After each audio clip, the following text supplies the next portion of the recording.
اعوذ باللہ من الشیطان الرجیم، بسم اللہ الرحمن الرحیم۔ برادران اسلام، آج ہم ضیاء النبی شریف کا 111 نمبر درس شروع کر رہے ہیں۔ آج بحمداللہ تعالی ہمارا دوسری جلد کا آخری درس ہے۔ آج الحمدللہ اللہ تعالیٰ کے فضل و کرم سے ہماری دوسری جلد اپنے اختتام کو پہنچ رہی ہے۔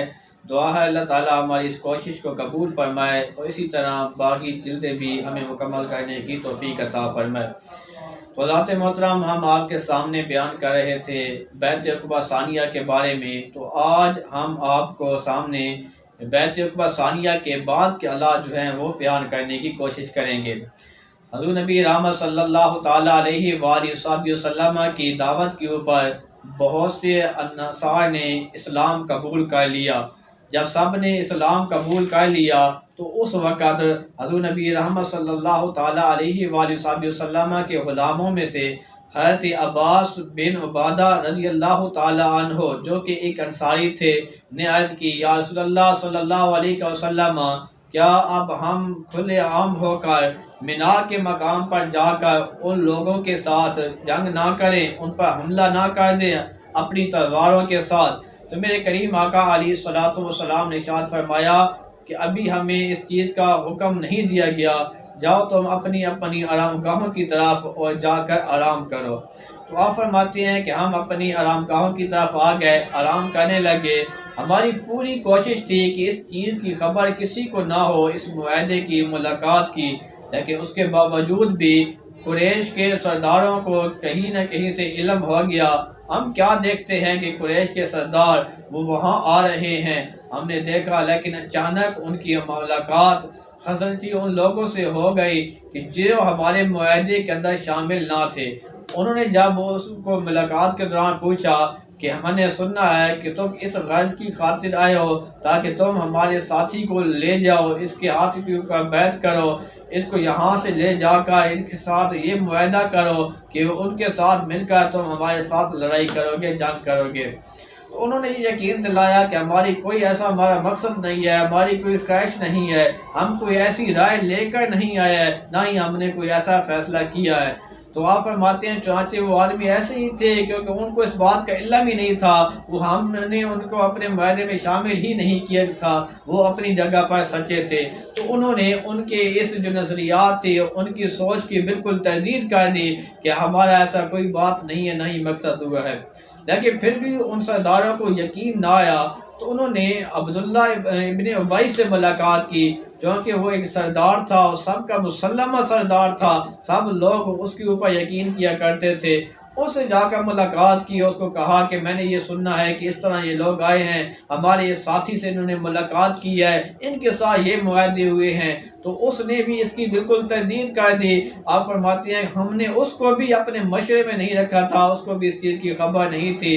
جب اس نے یہ کہا کہ اگر کوئی ایسی بات ہوتی، یہ لوگ میرے مشورے کے بغیر، میری منشا کے بغیر کچھ نہیں کرتے، مجھ سے ضرور یہ مشورہ کرتے اس بات کے اندر۔ جب انہوں نے مجھ سے مشورہ نہیں کیا، میرے تک بات پہنچی نہیں ہے، تو یہ کسی نے ہی افواہ پھیلائی ہوئی ہے، اس کے اندر کوئی کسی قسم کی سچائی نہیں ہے۔ جب عبداللہ بن ابی سے ان کو یہ بات ملی تو ان کو پھر یقین کوئی ہو گیا کہ بات کی یہ بات اسی طرح ہی ہوگی۔ چنانچہ وہ واپس چلے گئے۔ تو کہتے ہیں کہ ان کے 2 آدمی اس وقت مینا سے وہاں بھاگ گئے تھے۔ جب ان لوگوں کو پتہ چلا کہ 2 آدمی مینا کے مقام سے رائے فرار کر چکے ہیں، ان میں سے ایک کا نام سعد بن عبادہ تھا اور دوسرے کا نام جو تھا منظر تھا، تو آپ فرماتے ہیں ان لوگوں نے اپنے آدمی ان کے پیچھے بھیجے، یہاں تک کہ ان لوگوں نے ان کا پیچھا کیا، تعاقب کیا۔ منظر تو ان سے منہ چھپا کر چلا گیا، اسے قابو میں نہ آ سکا، لیکن سعد بن عبادہ کو انہوں نے پکڑ لیا۔ انہوں نے اس کو پکڑ کر اس کے ہاتھ جو تھے گردن کے ساتھ جکڑ کر باندھ دیے، یہاں تک کہ اس کو بالوں سے گھسیٹ کر وہ لے آئے اور اسے بہت سے اتنا مارا، ہر آدمی مارنے لگا۔ تو وہ فرماتے ہیں کہ اچانک میں کیا دیکھتا ہوں کہ ایک جو ہے خوبصورت چہرے والا آدمی آ رہا ہے، ایسے لگتا تھا کہ اس کے چہرے سے نور نکل رہا ہے۔ میں نے کہا کہ یہ بڑا خوبرو جوان ہے، خوبصورت ہے، یقیناً یہ آدمی میری مدد کرے گا، میری بات کو سنے گا۔ لیکن اس کے برعکس میں کیا دیکھتا ہوں، آتی ہی اس نے اپنی طرف سے تھپڑوں کے اوپر میرے اوپر می برسا دیا، معائنہ شروع کر دیا۔ بالآخر میں بڑا پریشان ہوا۔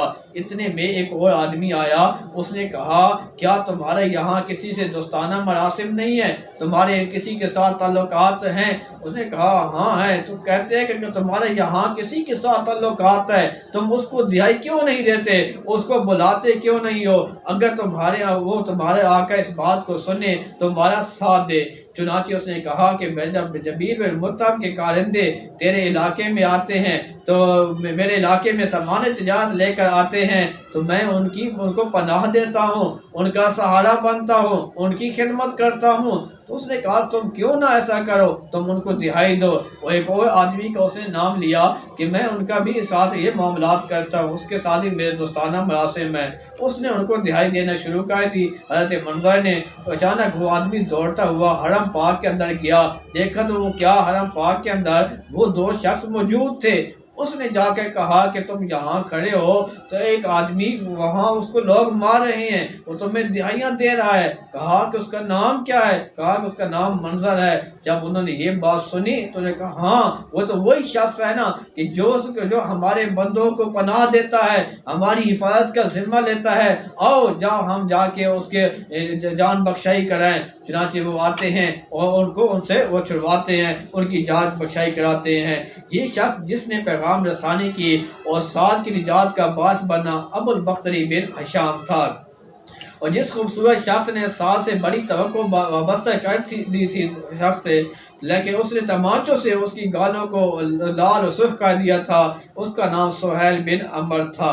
تو برادران اسلام، امام بہقی نے اپنی سند کے ساتھ عیسیٰ ابن ابی عیسیٰ بن جبیر سے روایت کیا ہے کہ ایک رات قریش نے سنا کہ کوئی شخص جبل ابی قبیس سے یہ باتیں کہہ رہا ہے، یعنی 2 سال مسلمان ہو جائیں، اگر 2 سال مسلمان ہو جائیں تو پھر مکہ میں کسی مخالف کی مخالفت کا محمد صلی اللہ علیہ وآلہ وسلم کو کوئی خوف نہیں رہے گا۔ جب صبح ہوئی تو ابو سفیان حاضرین سے پوچھنے لگا یہ 2 سعد کون ہیں؟ کیا ان سے مراد سعد بن بکر یا سعد بن حدیم ہے؟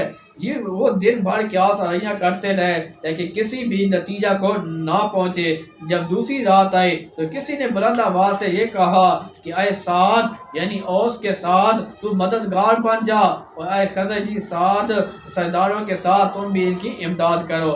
اے دونوں سعدو، تمہیں ہدایت کی طرف دینے والے کی دعوت کو تم قبول کر لو اور اللہ سے یہ تمنا کرو کہ وہ تمہیں فردوس بری میں جگہ دے دے، کیونکہ اللہ کا ثواب اس کے لیے جو ہدایت کا طلبگار ہے جنت الفردوس ہے، وہ بڑا جان اس سبز ہے۔ جب صبح ہوئی تو ابو سفیان کہنے لگے هو واللہ سعد بن معاذ و سعد بن عبادہ۔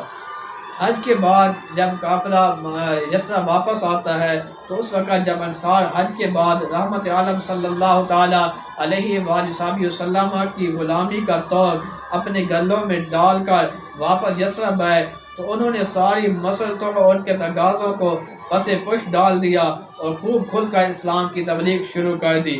نوجوان طبقہ کی اکثریت نے تو اسلام قبول کر لیا۔ کئی ایسے بوڑھے بزرگ تھے جو اپنی پرانی ڈگر پر جمے ہوئے تھے۔ عجیب و غریب ایک واقعہ اسی زمانہ میں پیش آیا کہ انہی بوڑھوں میں سے جو بڑی سختی کے ساتھ کفر و شرک کے اندر ڈٹے ہوئے تھے، ایک کا نام عمر بن جموع تھا، اس کا بیٹا معاذ بن عمر اس کے اسلام قبول کر چکا تھا۔ اللہ کے نبی کی محبت اس کے دل کے اندر تھی۔ اس عمر نے کیا کیا، اس نے اپنے گھر کے اندر ایک بت بنا کے رکھا ہوا تھا جس بت کا نام لات تھا۔ وہ کیا کرتا، اس کو خوبصورت خوشبو لگاتا، اس کو اچھی طرح دھوتا، غسل دے کر وہ رکھتا، اس کی عبادت کیا کرتا تھا۔ اس کے بیٹے کو یہ بات پسند نہیں آتی تھی کہ اس کا باپ اس طرح کرے، وہ اس کی بات کو بھی نہیں مانتا تھا۔ چنانچہ اس کیا کیا اپنے دوست کے ساتھ مل کر رات کو جب اس کا باپ سو جاتا، رات کو وہ آتا، اس بت کو اٹھا کر لے جاتا اور کہیں اندھے کنویں کے اندر گندگی کے ڈھیر کے اندر جا کر ڈال دیتا۔ اس کا باپ جب صبح اٹھتا اپنے اس خدا کے پاس جا کر عبادت کے لیے جاتا تو کیا دیکھتا اس کا خدا غائب ہے۔ وہ اپنے خدا کی تلاش میں نکل پڑتا، جاتے جاتے کہیں گندگی کے ڈھیر میں اس کو خدا ملتا اس کو وہاں سے اٹھا کر گھر لے کر آتا، اس کو غسل دیتا، اس کو صاف کرتا، خوشبو لگاتا، پھر اپنے مقام پہ رکھ دیتا، اس کی عبادت کر دیتا، پھر جب رات کو سوتا پھر یہی معاملہ ہوتا۔ وہ بڑا پریشان ہوا کہ میرے خدا کے ساتھ کون ایسا کر رہا ہے، میرے خدا کی گستاخی کون کر رہا ہے۔ انہوں نے کہا کہ اگر مجھے ایسا شخص مل گیا جو میرے خدا کی گستاخی کر رہا ہے تو میں ضرور اس کو اپنے پاؤں کے نیچے رون ڈالوں گا۔ بالآخر ایسا کرتے کرتے وہ تنگ آ گیا۔ آخر ایک رات اس نے کیا کیا کہ اپنے خدا کے گلے کے اندر اسے ننگی تلوار لٹکا دی، کہا کہ اگر آج کوئی تیرے پاس ہے یہ ناپاک حرکت کرنے کے لیے تو نے اس کا سر تن سے جدا کر دینا ہے۔ بڑے سکون سے سویا کہ آج میرے خدا کے پاس تلوار ہے، آج جو بھی میرے خدا کی گستاخی کرنے کے لیے آئے گا تو وہ خون کی ڈلدی میں چلا جائے گا۔ جب صبح کی ہوئی، رات کو کیا ہوا کہ اس کا بیٹا پھر اپنے دوست کے ساتھ آتا ہے، اس کے خدا کو بت کو اٹھاتا ہے اور اس کے ساتھ گلی سے مرا ہوئے کتا اٹھا کر اس کو رسی کے ساتھ باندھ کر گندگی کے ایسے ڈھیر کے اندر کنویں کے اندر ڈال دیتا ہے جس کے اندر لوگوں کی پیشابیں پڑی ہوئی ہیں۔ برادران اسلام، جب صبح اس کا باپ اٹھتا ہے، عمر اٹھتا ہے اس خیال میں کہ آج یا تو میرا جو خدا ہے سلامت ہوگا یا اس کے ساتھ کوئی نہ کوئی خون پیدا ہوا ہوگا، آ کر دیکھتا ہے تو پھر کیا دیکھا اس نے، اس کا خدا غائب ہے۔ وہ بڑا پریشان ہوا، حیران ہوا، پھر اپنے خدا کی تلاش میں وہ نکل پڑا۔ اپنے خدا کو تلاش کرتے کرتے کیا دیکھا کہ ایک ایسے کنویں کے اندر وہ اس کتے کے ساتھ لٹکا ہوا ہے کہ جس کے اندر بو اتنی آ رہی ہے کہ انسان بے ہوش ہوا چاہتا ہے۔ جو ہی اس نے اس حالت کو دیکھا اس کے دل کی دنیا بدل گئی۔ اللہ کے نبی کے دین کا نور اس کے دل کے اندر پیوست ہونے لگا کہ جو خدا خود اپنی حفاظت نہیں کر سکتا وہ دوسروں کی کیا حفاظت کرے گا۔ چنانچہ اس نے اسی وقت اس کو اپنے دین کو چھوڑا، اس خدا کو چھوڑا اور داعی حق برحق صلی اللہ علیہ وسلم کی تبلیغ کی خاطر اللہ کے نبی کریم علیہ الصلوۃ والسلام اللہ کے اوپر وہ ایمان لے آیا اور اس نے اپنے دل کو ہمیشہ کے لیے اللہ کے محبوب کریم علیہ الصلوۃ والسلام کے قدموں پہ قربان کرنے کے لیے تیار کر دیا۔ تو یہ تھا اس کے نجات کی جو اہتمام کیا گیا۔ حضرت عمر بن جموع نے چند شعر کہے جس میں انہوں نے اپنے جذبات کی صحیح عکاسی کی ہے۔ فرماتے ہیں کہ واللہ لو کنت الہا لم تکن انت وقلب وسط بئر فی کرن۔ فرماتے ہیں کہ بخدا اگر تو معبود ہوتا تو تیری لاش کتے کے ساتھ بندھی ہوئی کنویں میں نہ ملتی۔ افل بالکاکا ان الہا مستدان الان فتشناکا ان سوء الغبن۔ اس ذلت امیز حالت میں تمہاری ملاقات پر صد حیف، اب ہمیں معلوم ہوا کہ ہم تمہارے بارے میں دھوکہ میں مبتلا دے۔ الحمدللہ العلی ذی المنان الواہب الرزاق دیان الدیان۔ سب تعریفیں اللہ تعالیٰ کے لیے ہے جو بلند ہے اور بڑے احسانات والا ہے، وہ عطا بھی کرتا ہے، رازق بھی ہے اور تمام اہل دین کو جزا دینے والا ہے۔ والذی انقذنی من قبل ان اکون فی ظلمت قبر مرتہن۔ اس کی وہ ذات ہے جس نے مجھے کفر سے نجات دی، اس سے پیشتر کہ میں قبر کے اندھیروں میں رہن رکھ دیا جاتا۔ تو برادران اسلام، یہ تھے ان کے حالات جو ہم نے آپ کے سامنے رکھے ہیں۔ آج الحمدللہ ہماری دوسری جلد اللہ تعالیٰ کے حکم سے، اللہ کے فضل و کرم سے اور حضور نبی رحمت صلی اللہ تعالیٰ علیہ وآلہ وسلم کی عنایت سے اپنے اختتام کو پہنچ چکی ہے۔ اللہ تعالیٰ جو کچھ میں نے بیان کیا ہے اللہ تعالیٰ مجھے بھی اور آپ کو بھی اس پر یقین کرنے کی توفیق عطا فرمائے۔ اپنی بارگاہ کے اندر اپنے پیارے محبوب کریم علیہ السلام کی بارگاہ کے اندر شیخ قبولیت عطا فرمائے۔ وآخر دعوانا الحمدللہ رب العالمین۔